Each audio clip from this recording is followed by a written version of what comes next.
Madame, Monsieur, bonjour, je suis ravie de vous retrouver pour une nouvelle semaine d'actualité juridique. On découvre sans plus attendre les titres du JT de ce lundi 18 juillet. Plus-value professionnelle, cadre dirigeant et chèque sans provision.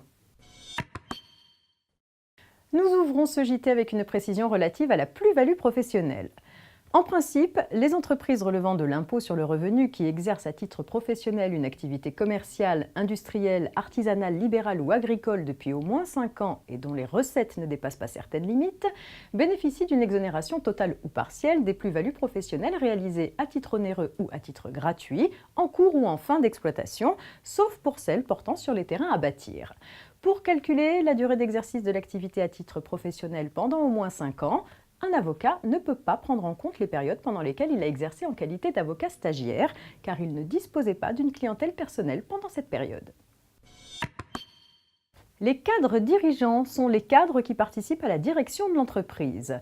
La Cour de cassation a rappelé que cette condition ne suffit pas pour avoir la qualité de cadre dirigeant. Il faut également que le cadre qui participe à la direction de l'entreprise assume des responsabilités importantes impliquant une grande indépendance dans l'organisation de leur emploi du temps, détienne le pouvoir de prendre des décisions de façon largement autonome et perçoive une rémunération parmi les plus élevées des rémunérations versées dans l'entreprise.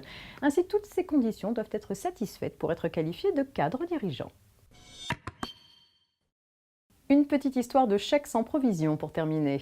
Une société a signé une convention d'ouverture de compte courant avec sa banque, lui accordant une autorisation de découvert. Par la suite, la banque a rejeté plusieurs chèques pour défaut de provision.